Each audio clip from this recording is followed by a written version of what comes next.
Yan, isang mapagpalang araw po mga toto. Kamusta po kayo? Yan, at sa video ito, kakalabas lang po natin ng trabaho. Bale, ang oras pala ngayon ay 5:03. Yan, bale, wala po tayong overtime ngayon. At uwi na tayo ng maga kasi walang ganong trabaho. Yan, sa muli po, maraming salamat po sa inyo mga toto. At abang na lang po sa bahay yung kung anong magagawa nating mga content doon. Tara, let's go, samahan niyo po ako toto para mabilis, walang hindi ganong traffic, walang kasalubong. Mga halos lahat dito mga factory, mga family business.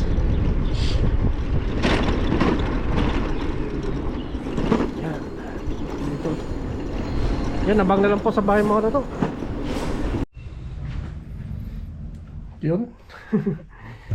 Yan, dito na tayo sa bahay mga toto. Bali, nagano muna tayo, nagpalit ng damit kasi basa tayo kanina sa pawis. Bali, magano muna tayo, maglaba kasi marami yung labahan natin na na ginagamit natin sa ilog. Siyempre pangpasok din. Yan mga toto, laba muna tayo. Na-ready na po natin yung labahan natin, ang punong-puno. Grabe, hindi tayo nakapaglaba, sobrang busy.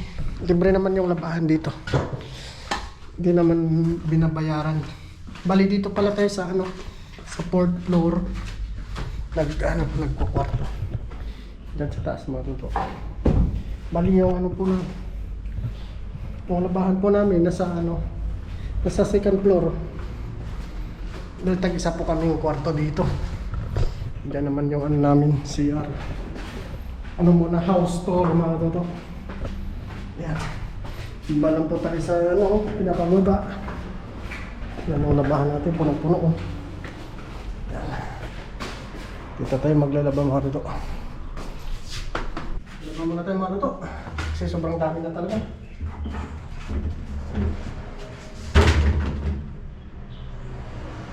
Bali, may nakasalang, ihangulin natin.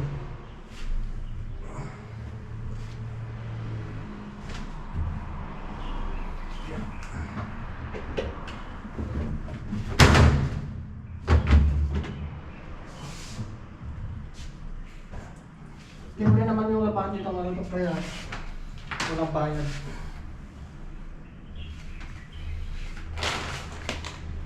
Lakaran po natin itong isang linggo po natin itong labahan. Yan. May pa. Nandito din pala yung mga toto, yung dryer. Sasay lang natin, baka may pati yung natin dito, yung uniform.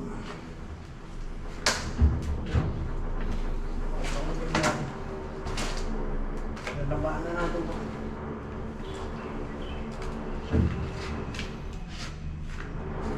Magay lang tayo ng sabon. Ito po yung ginagamit natin sabon. Uno. Mas mabula kasi ito mga toto kaysa mga ibang sabon.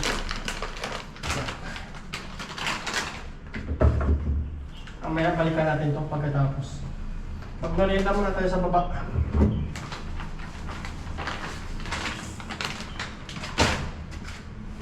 Yan, yan. Yan lang po natin itong takpan. Medyo na laglag. Set aside natin mga ito. Yun, 1.8. Yung baba tayo, bali iwanan muna natin dito mga ilang minuto lang, mga 30 minutes. Tapos mamaya balikan natin. Mag-asikaso muna tayo sa baba mga ito. Nagano tayo kanina, nagpakulo ng tubig.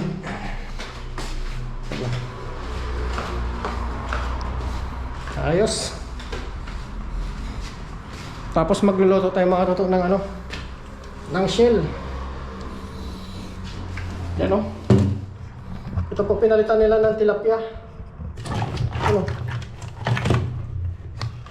I-adobo natin ito mga toto. Yun, malaki.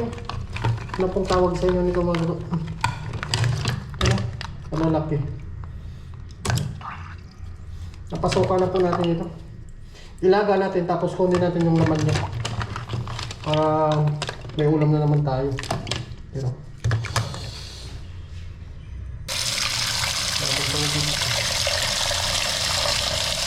i-adobo natin tomato to. At malagay ang lasa.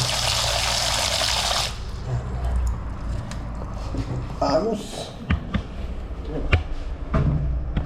Yan, balikan natin ito mamaya mga to habang nagantay tayo.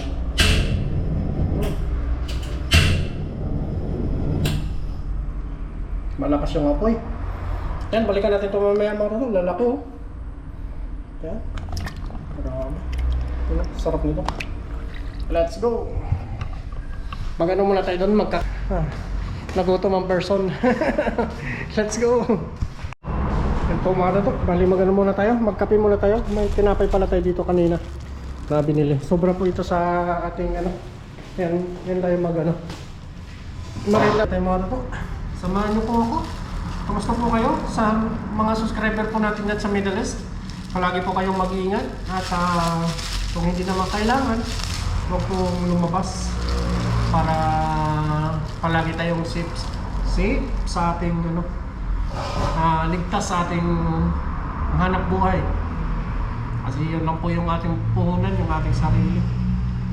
Kaya pananatilihin po natin tayo ay nasa maayos palagi at ligtas sa gawa ng nangyayari ngayon dyan sa Banasilangan. Yun.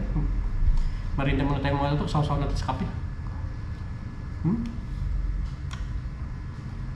Mamaya. Lutuin natin yun. Pakuluan muna natin para lumambot.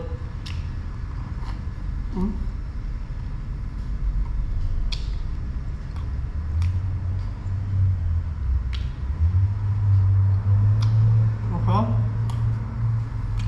Ang nakakakamis pa ganito sa probinsya. Yung tinapay ba, sinasawsaw.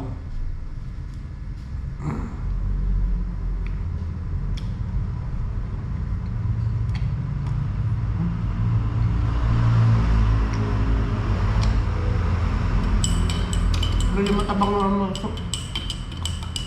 Yung kape.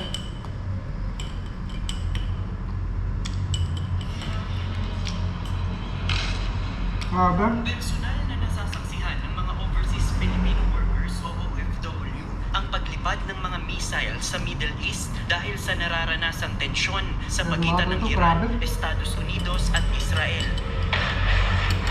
Halos maraming dyan, mga Pilipino. Ayon kay Maria Alicia Eva, isang OFW sa Abu Dhabi, nakikita nila sa himpapawid ang mga pagsabog na nai-intercept sa airspace. Umaga, 10 ata meron. Tapos, Mas marami palang mga OFW sa 3:30 kanina Abu Dhabi o Dubai. Tapos, ewan ko lang ngayong gabi. Ngayong gabi dito sa Abu Dhabi wala. Pero sa Dubai, sa relative ko, meron daw tuloy-tuloy. Matutulog na sana sila kaso biglang nakarinig na naman sila ng pagsabog. So parang na-alerto na naman sila na meron pa, may susunod pa. Tensyonan niya ang dulot nito sa kanila dahil halos oras-oras ay nakatatanggap sila ng emergency alert at hindi rin sila makatulog ng maayos sa gabi dahil sa takot. Bunsod nito, pinaghahandaan na ng mga OFW ang posibleng paglikas at pagpunta sa mga shelter sakaling mas tumindi pa ang tensyon. Aktiboan niya ang kanilang ugnayan para ihanda ang mga kinakailangang gamit gaya ng passport, mga pagkain, at cellphone para may pangtawag sa mga kamag-anak. Nagtatalaga din sila ng designated na area kung saan sila magkikita-kita sa gitna ng kaguluhan. Kahapon, nagkano na ako. Yung talagang pinakamahirap mga gusto na hindi kasi hindi din alam yung yung kung saan tama yung racket, kaya talagang napakahirap. Tapos, pati yung pag full tank ng sasakyan, hinanda mo, pati yung mga emergency numbers na kakatakot. tawagan. Sana po, ingat po kayo dito palagi mga toto. Samantala, may mga kumpanyaan niya sa Middle East na naglabas ng labor advisory para payagan ang mga empleyado na mag-work from home. Yun, ayos na po mga toto. Bumukha na po yung kabibi. Yan o, laki nito. Ngayon, anuhin natin, kukunin natin yung laman niya. Masarap po ito mga to. I-adobo po natin. Yan o. Grabe o. Adobo natin. Malinamnam po ito. Yan o, laki ng laman niya. Yan o. Grabe. Ang dami yung binigay. Kasi nung pag ano natin, pag uwi natin, marami tayong uwi ng tilapia. Pinalitan nila ng ano, nito. Kasi marami din nakuha nila. Mga Vietnam po. Sarap nito mga toto. Adobo. Ano? Yan po yung laman nyo. Yan. Laki. Malaki din yung ano niya. Anong comment po kayo kung anong tawag sa inyo nito? Yan. Kisahin natin mga toto. Yan. Marami-rami din to.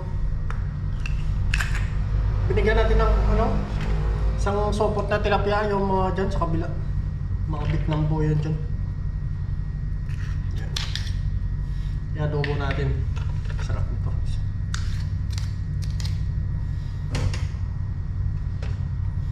Ang tawag po na sa amin ito ay balinday. Iwan ko lang po tawag sa mga ibang lugar. Yan po siya mga totoo. Yan po. Yan po yung ano nyo. Yan. Sarap ito.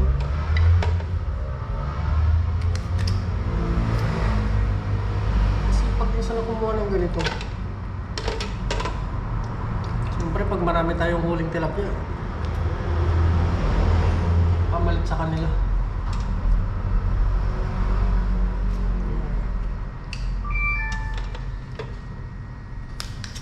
Ang dami-dami din ah.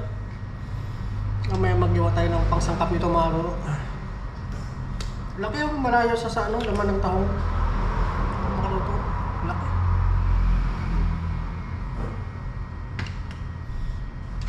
Dami din. Isang ulaman mga totoo.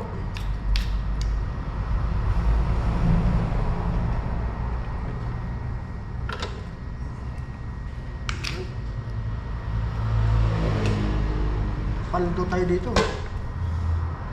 Paldo. Ito, malaking laman.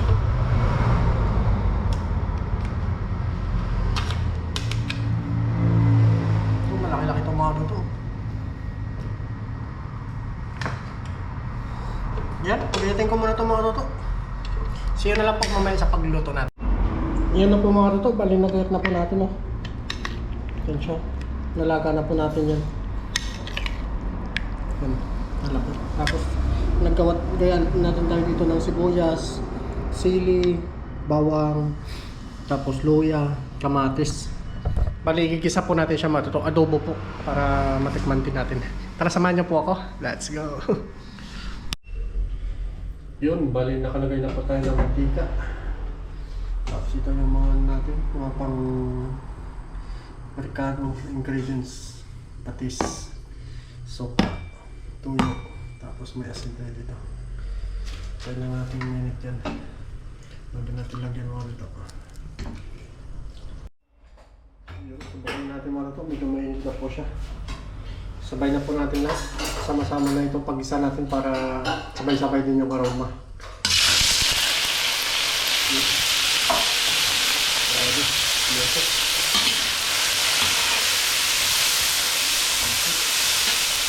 Nanda natin yung ating mga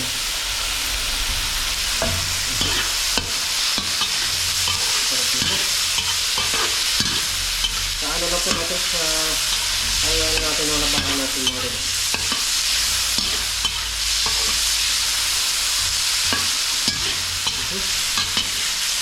Haluin lang natin ito mga ano.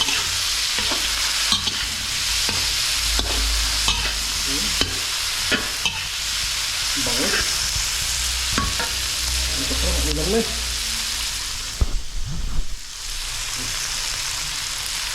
Lagay na natin mga tutok, oh.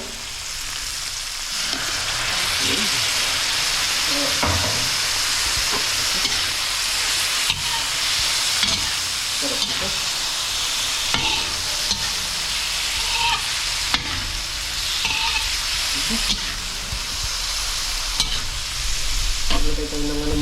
paminta.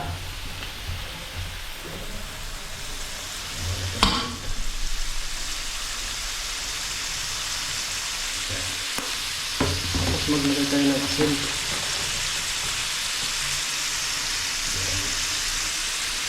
Sige mga luto. Manunod na po dito siya. Kaya sa puro sa ulam natin. Tapos maglagay tayo ng patis. Kung comment po kayo mga luto kung nakakain na po kayo nito.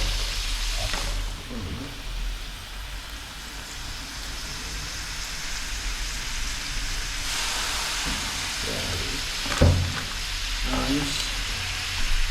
Tapos lagyan natin ng toyo. Buti nakakabili tayo ng toyo na ganito dito. Yan o. Sa diswag. Yan, ayos yung mga ito. Tapos maglagay tayo ng sopa siyempre. Itong konting sopa na. Yan, ayos yung mga ito. Hindi na natin siya haluin. Hintayin lang natin siyang magano.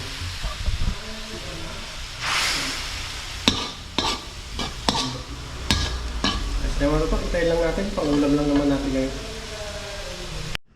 Yan, habang nagano tayo doon mga toto, inakit muna natin yung labahan natin dito. Kung okay na. Tuyo na siya. Yan. Sasampay natin ito sa taas. Para may susuotin na naman tayo. Pang isang linggo. Ang araw pala ngayon mga toto ay Friday.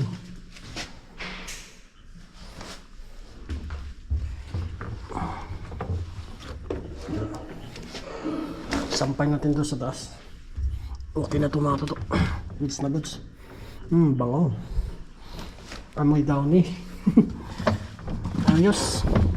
Let's go tayo sa taas doon mga toto. Doon tayo magsampay. Habang nagkukwentuhan. Tara po.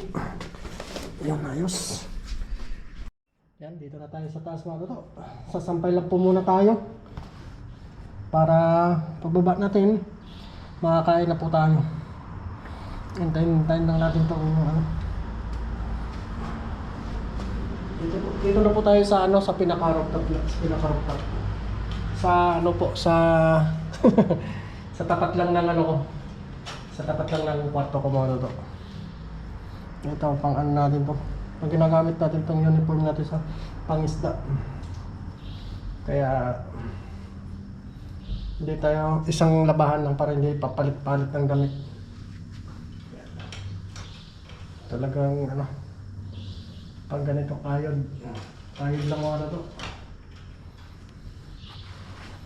Hindi naman tayo pinanganak na mayaman na agad. Yan. Siyempre bilang OFW, sa'yo lahat. Yan.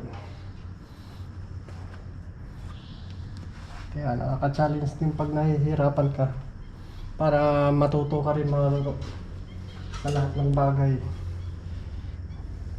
Yan. Siyempre. Yan. Ganito lang po pag pag nasap na. Mabilis lang naman matuyo dito mga luto kasi mahanginan dito. Tapos pag umaga naman, naiinitan siya. Naiinitan dito yung sikat ng araw. Dito nakatutok. Dito sa area na to. Ay, binubuksan ko lang dito yung bintana pag pag naalis ako galing papuntang trabaho. Kaya mabilis lang. Ayan. Update tayo mamaya mga tuto. Sa baba. Pag tayo ay kakain na po. Yun, ingat po kayo palagi. See you na lang po sa baba mga to sa ating hapunan. Yan, let's go. Bye po mga to. Nagmamantika quality. Init po. Ayun po tayo mga to. Kapag tayo kumain tayo, magpasalamat muna. Lord, maraming salamat po sa biyang pagsarap ko. Bigyan niyo po ito ng kalakasan sa akin at pangakatawan. Yun na rin po yung pag-iigtas sa aking pamilya, pati yung viewers na lagi na po sa ko ingatan. Yan, atak mga luto. Kain po tayo. Sarap nito. Tutukutin pa yung presidente nila. Oo, katakot no. Amen! Okay, may ako. Maftis pa.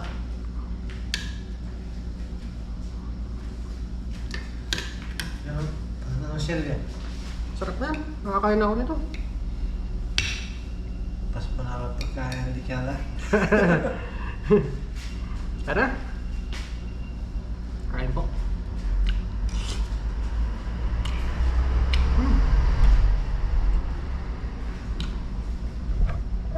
Ang sarap.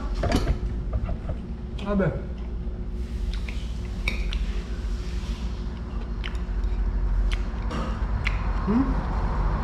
Malinamnam.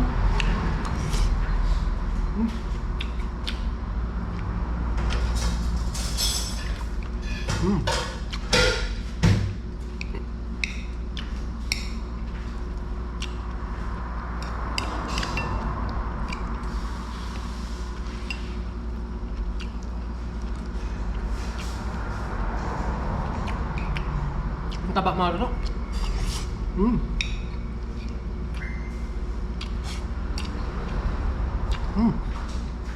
Kain po.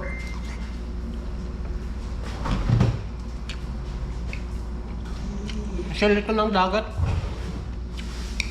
Laki.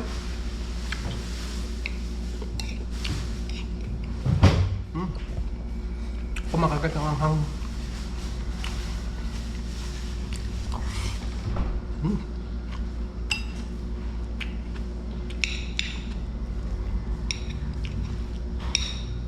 Quality. Iba naman to itong meron dito sa Tabang eh. Sarap. Taba. Thank you Lord.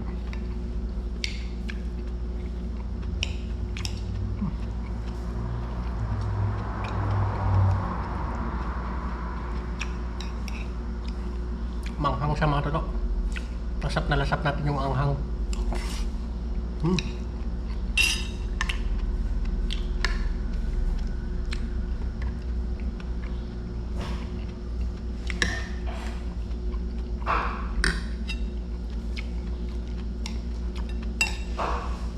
Masarap din sa ulam, pwedeng nisa sa pulutan.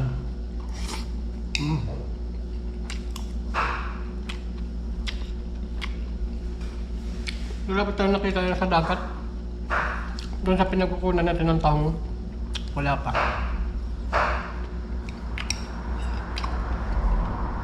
Baka sa sila, pinakailalim sa putik. Sarap siya.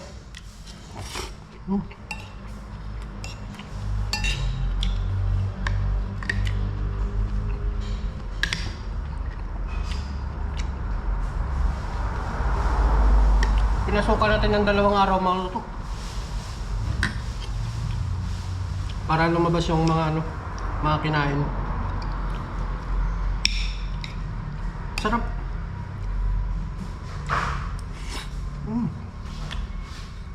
Ba.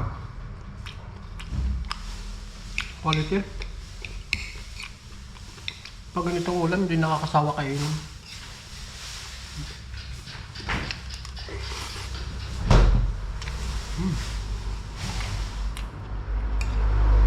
Sarap.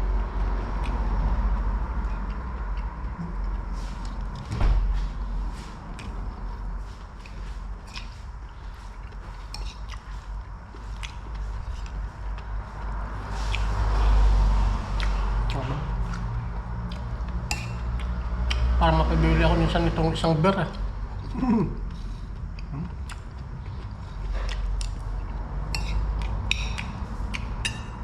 Yan. Sa muli po mga luto. Maraming salamat po sa inyo. Sa inyong suporta. Maraming salamat po. Palagi po kayong mag-ingat dyan. Kung saan makahanda ko ng mundo. Pananatilin po natin lagi tayong ligtas sa lahat ng bagay. Yan. Salamat po mga luto. Last na subo para sa inyong lahat.